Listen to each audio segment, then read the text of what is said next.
Welcome to the 28th tutorial in Python. Today we're going to learn about the elif statement. Hello everyone, it's me Sairam and I'll be teaching you Python today. Make sure to subscribe and hit the bell for notifications.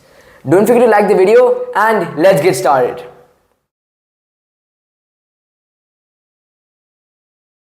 Now, the second case of if statement is known as elif.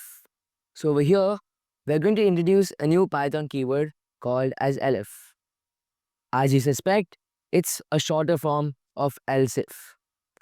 So else if or elif is used to check more than just one condition and to stop when the first condition, which is true, is found. So now we again have to create a new example. So again, if the weather is fine, we will go for a walk. Otherwise, if we get tickets, we'll go to the theater. Otherwise, if there are free tables at the restaurant, we'll go for lunch. And if all else fails, we'll return home and play video games. Now, have you noticed in this whole example, we've used the word otherwise? So this is the place where we'll be using elif. So let's begin writing our code. If, once again, this is the pseudocode for us to understand. If the weather is good, go for a walk.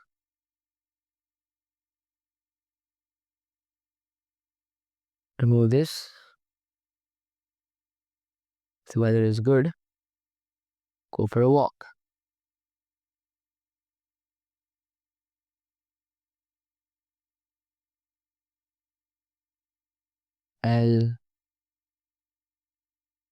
Elif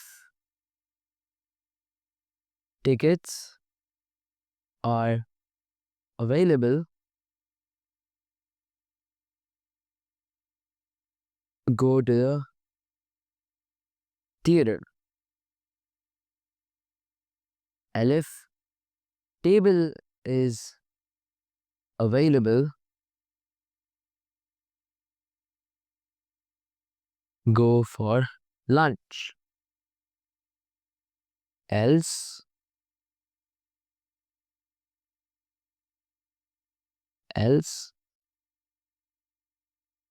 play video games.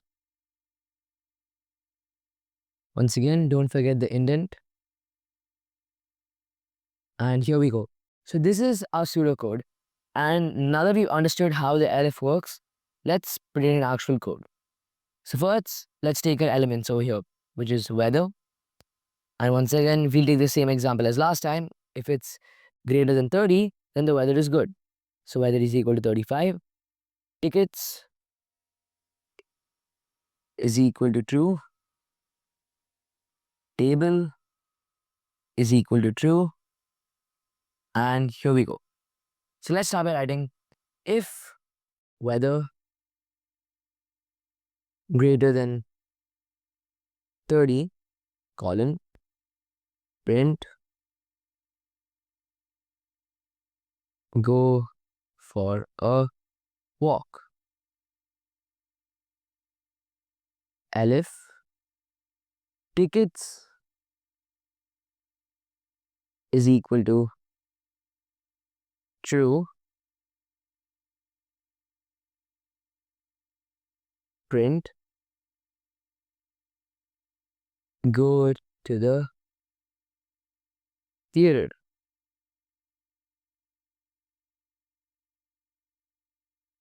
Elif table is equal to true.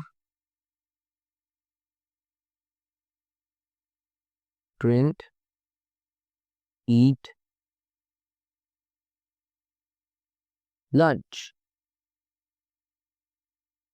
Else print play video games. And now if you run it, once again, first we have to remove our pseudocode on top. And yeah, now if you run it, Remember, we cannot equate to Boolean values. Therefore, we must type is if tickets is and if table is. Because Boolean values don't exactly have a mathematical value. And now if you run it, once again we figure our indents, our columns, and yes. Now you can see it prints go for a walk. But you must observe over here, even if everything is true, why is it only executing go for a walk? Well, you see, once it finds the first statement, which is true, it'll print that.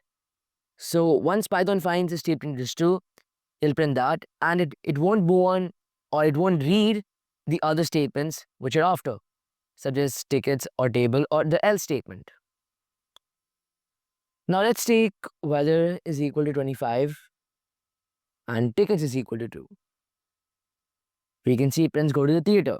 Even the table is available, it finds tickets in the program first. Therefore, it prints to go to the theater.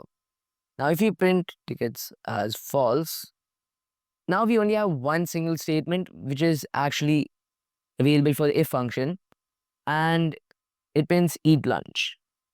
And now if we take everything as false, and now if we run it, we can see it says play video games. So now that we've understood how the elif statement works, there are some rules for it.